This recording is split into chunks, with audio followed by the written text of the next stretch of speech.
This is an initial calibration video for the Datamaxx data logger. The first step is going to be installing your modules, and then installing your sensors, and then installing the wires that connect the sensors to the module. After you've done that, you should be able to fill out the Datamaxx configuration sheet. You will need to do this before you can move on to the next step. So the first thing we want to do is we'll fill out our actual configuration sheet. Engine RPM, drive shaft RPM, and analog A1 we physically have installed the water temp sensor, and analog A2 we physically have installed the exhaust gas temperature sensor, and A3 we have fuel pressure, and in A4 we have oil pressure. We referred to the instruction manuals to put down what type of sensor it should be listed as well as whether the RTD and the ground dip switches should be on or off. After we filled that out, we can go ahead and record a short 10-second test log file with your Datamaxx system. Then go ahead and open up your Datamaxx software. If this is the first time you've used the Datamaxx software, you will see the SD card setup wizard. The instructions are pretty self-explanatory.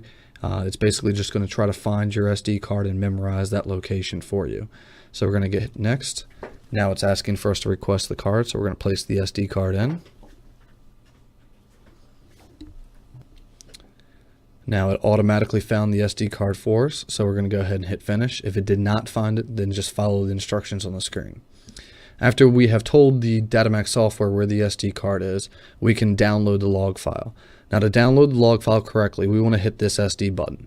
Doing it correctly is very important because it allows us to keep our log files organized and also allows us to keep the SD card cleared off. So you'll see here we have three different options. We can save a log file to an existing event, which right now we only have sample log files as an event. We can create a brand new event, or we can do nothing. So we're going to go ahead and create a new event. We're going to leave today's date because it keeps things nice and organized, but we're going to delete the words type new event name here. And for this, we're going to type in initial calibration.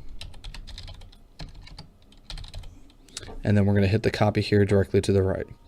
This will tell us we've successfully copied a log file. Hit OK. What it has done now is deleted the log file off of your SD card and saved it to your computer. So your SD card is now clear, ready to record plenty of more log files. So now we have our short 10 or 8-second log file. We want to actually change the calibration based on our specific installation. And for this example, we're using this installation right here, this configuration. So the first thing I'm going to do is I'm going to go to Edit and then Properties. This is where you can access the channel properties. This is where all the changes can be made. So the first line we have here is record. We're going to leave the record line alone because it's just a simple switch. The next line is engine. You see here we've got engine RPM 8-cylinder, so we're going to leave that alone. Next line is drive shaft. We're using a 2-magnet collar, just like our configuration here shows, so we can leave that alone as well. The next line is magneto. As you can see here, we are not using the magneto input inside the Datamaxx data logger. So what we're going to do is we're going to disable that channel so it doesn't log and it doesn't show it to you. To do this, follow the magneto line all the way to the right and click on the calibration button, which looks like a finger pushing a red button. You now have an option for type of sensor. We're going to select none from the top of the type of sensor drop-down list and hit OK. And you can see we now have none for the channel name of magneto. Input shaft is the next line, and as you can see we are also not using input shaft, so we're going to disable that channel as well. Find input shaft, follow the line to the right, click on the calibration button. From the type of sensor drop down list, go ahead and select none and hit OK. So now both of those channels have been disabled. Now in our configuration, I am not using either of my switch monitors. The switch monitor can monitor a trans brake coming on, or a solenoid coming on, or wide open throttle, something along those lines. But majority of our customers do not use the switch input, so we're going to go ahead and disable those as well by going to the none type of sensor dropdown, and right here as well. Okay, so now here's where the important calibration information happens.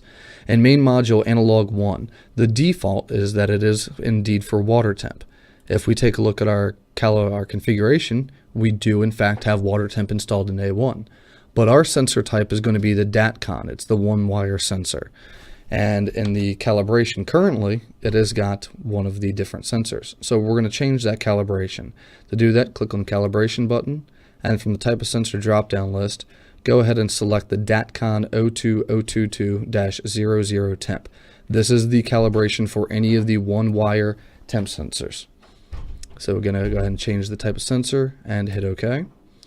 The next line is main mod A2. The data logger right now thinks we have oil pressure plugged into it. But if we look at our configuration sheet, we see we actually have exhaust temperature plugged into it. So we need to change that. So we're going to come over here. We're going to click on the calibration button and we're going to hit exhaust. From the type of sensor, we're going to select the EGT 1800 degree temperature range.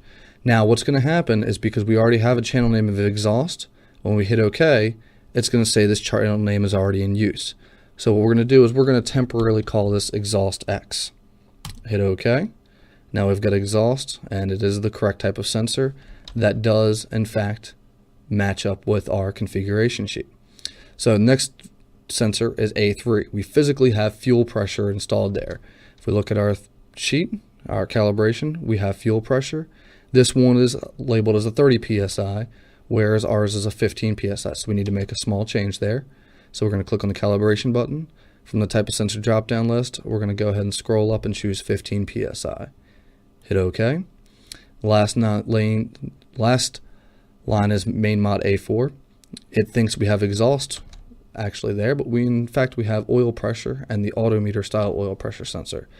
So we're going to click on the calibration button and change the exhaust to oil PSI. And if you have the one-wire brass oil pressure sensor, it is going to be the autometer oil. And hit OK.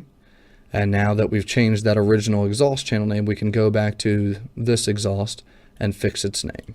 So we're just going to delete that X and hit OK. The battery we can leave alone. The mile an hour, if you'd like to customize the mile an hour to give you more accurate mile an hour, click on the calibration button. Click on the calibration button again, and it's going to ask you for your tire circumference and your rear end ratio. Keep in mind this is the actual tire circumference. So you might have to use a circumference calculator or use a flexible tape measure to measure the outside circumference. After you've finished changing that, go ahead and hit OK and OK. At this point, if you have an LCD dash, we would like to configure the dash. If you don't, then you can skip ahead. To configure the dash, we're going to hit this Configure LCD module button right here. The first thing we want to do is, by default, the LCD has got 4 pages, which for the majority of our users is a little excessive. So we're going to go to page 4, and we're going to go ahead and delete page 4. Hit OK. That'll automatically take us to page 3. We don't need page 3 as well, so we're going to delete that page.